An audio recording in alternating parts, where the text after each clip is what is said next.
Assalomu alaykum, rahmatullohi va barakatuh. Azizlarim, sog'lommisizlar? Bugun mana bizning kontraktlarimiz bor. Kecha ham bo'lgan. Kecha ham ishlarimiz juda ham barakali bo'ldi, alhamdulillah.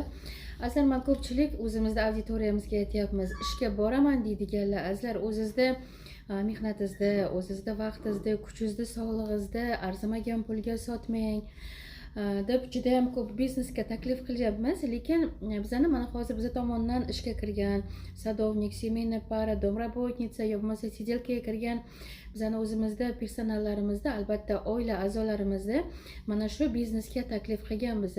Mana ancha vaqtdan beri ishlab kelishyaptilar, lekin rezultatlari zo'r, xudoga shukr. Mana hozir bugun dinovlik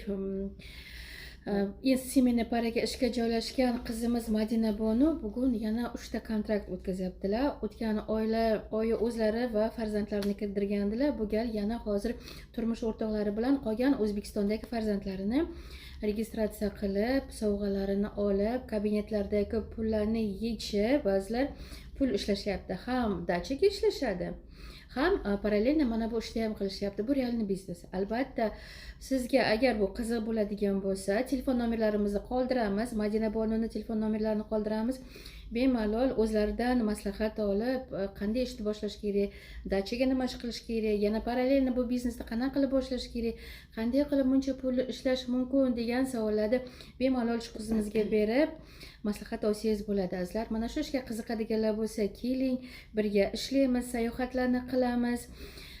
Million pullarni ishlab O'zbekistonda ham bu biznesni davom ettirishimiz mumkin. Ko'pchilik savol beryapti, bu narsani O'zbekistondan qilsak bo'ladimi deb. Albatta, O'zbekiston, Qirg'iziston, Tojikiston, qayerga bo'lsangiz ham 40 ta davlatga bizani korporatsiyamiz ish faoliyatini olib boradi. Hammasini o'zini valyutasi bilan ishlaysizlar.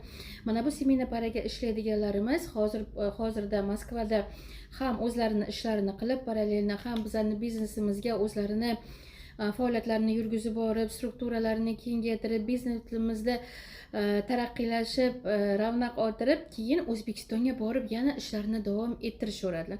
Katta magazin ochishlari mumkin. Yo bo'lmasa strukturalarni hamma joyga kengaytirib bo'lishi mumkin. Bular O'zbekistonga bo'lsa ham, bularning strukturasi Rossiyaga ishlashi mumkin. Qirg'iziston, Qozog'iston yo bo'lmasa Ozarbayjon, Turkiyaga, Dubayga ishlashi mumkin.